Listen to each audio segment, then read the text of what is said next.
Do you remember the last time you watched a show or a film that really had an effect on you, that made you think? I honestly find it's a rarity that a piece of work will really impact me in some meaningful way just because of the sheer amount of content that I consume, especially because I'm a video and film major, so it's kind of part of the job.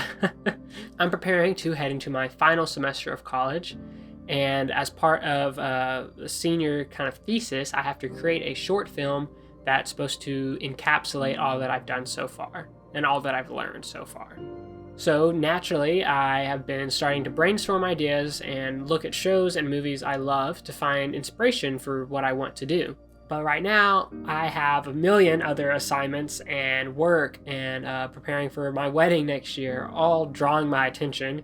And while I'm trying to figure out what the heck I want to really do with my degree, I've been feeling overwhelmed with the sheer amount of preparation and life that is happening right now. And with so much to look forward to and prepare for the next year, I find my biggest worry right now being, am I being present? Is my time, my days passing me by? And ultimately, am I doing enough?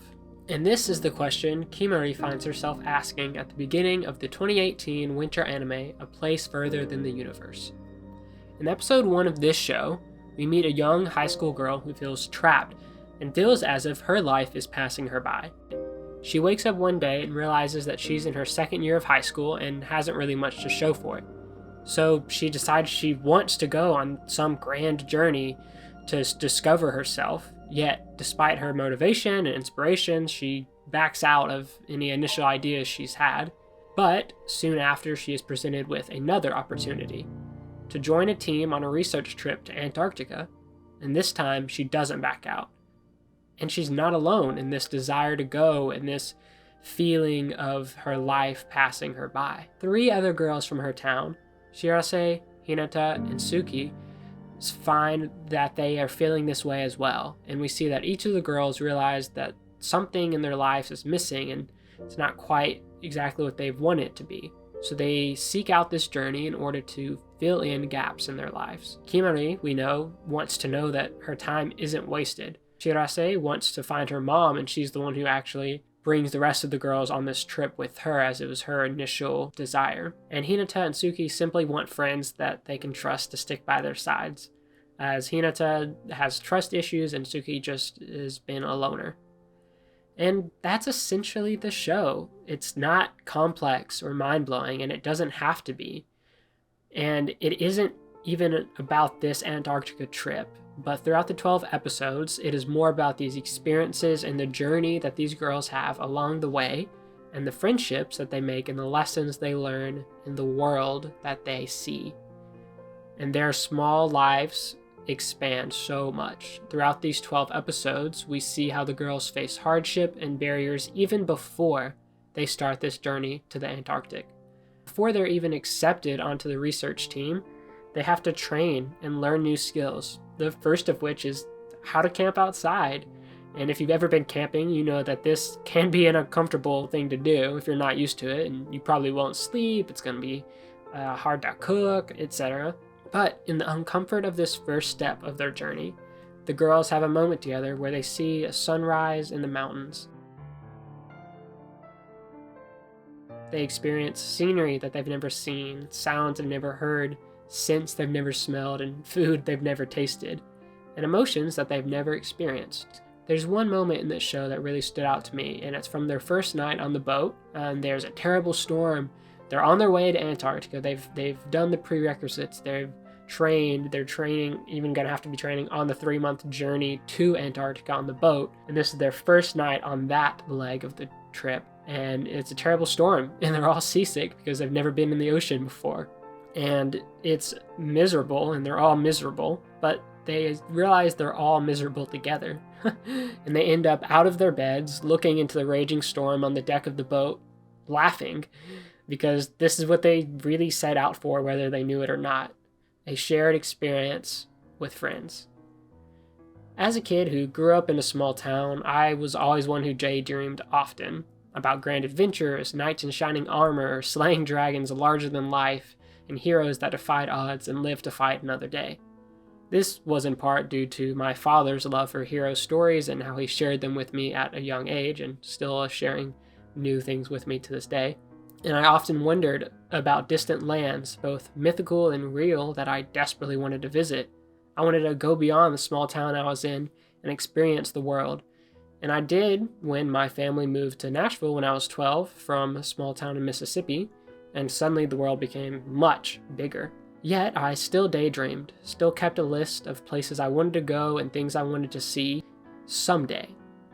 I still have that list, actually, that I made when I think I was 12, and I only have a few things marked off.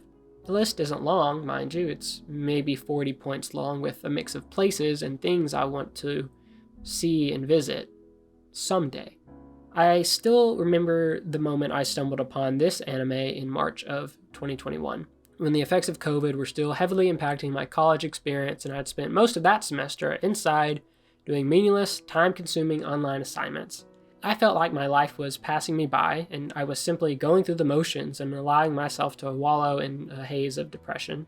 I remember watching the first episode and crying at the end of it, and a little in every episode after. Okay, like, I'm a softie, okay, listen, that's part of it. But I remember crying because I wanted to do what Kimari was doing. I was tired of living like that and doing online classes and not being around people, but it seemed impossible to change, and I felt like this really from before the start of the pandemic, which only heightened my self-imposed isolation. I wanted to change the way things were and to feel like I was doing something worthwhile and to feel like I was doing enough again to truly live. And then something happened.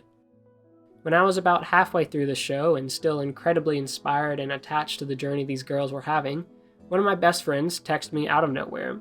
He told me that he was wanting to go on a week-long trip to the mountains of South Dakota, stopping and camping in various places in the Midwest and the Badlands along the way, and asked me if I would ever want to do something like that. In that moment, I experienced the same feelings that Kimari did when she heard about the Antarctica trip, that this was something I had to do.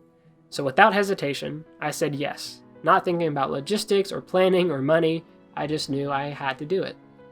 And we did. We went on a mini cross-country journey over the course of about 10 days that challenged us and grew us and gave us incredible experiences that I will never forget.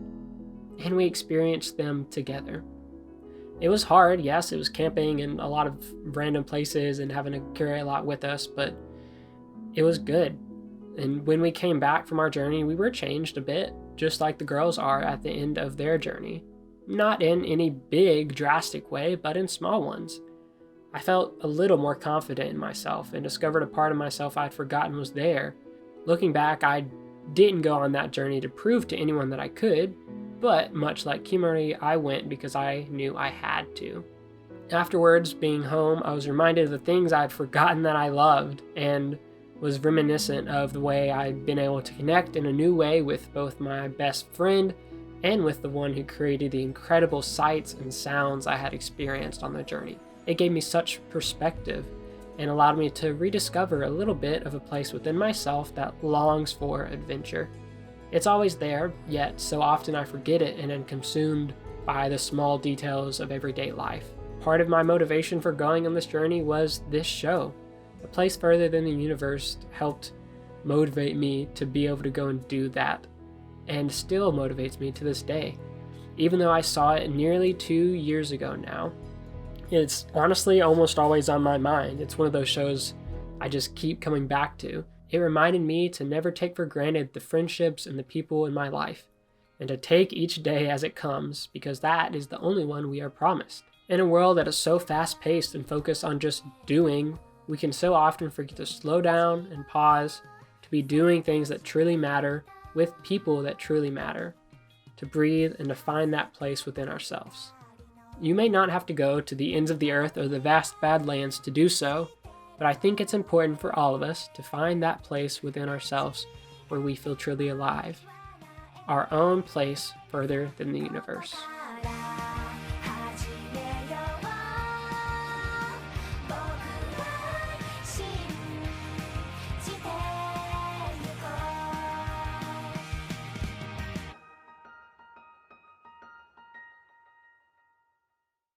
Hello there. Thank you guys for taking the time to watch this video. This is the third episode in video essay series that I'm doing as a part of a project for school this semester. I really enjoy doing this. I've wanted to do kind of video essay content here on YouTube for a while now. And it's been really fun, and I'm wanting to do more of these. I have a whole list of shows and games and things I want to talk about, and analyze themes and all of that. It's really been fun for me. And I know a lot of people have been enjoying them. A lot of people especially enjoyed the Death Stranding video. And I'm thank you for all the support on that. I'm super thankful for everyone who's enjoyed these and have supported me doing them. And I hope that you have found something within these shows and games and things to inspire you. And hopefully you can look for things in your own favorite media and all of that can help inspire you as well. So thank you guys for watching, and I'll see y'all in the next one.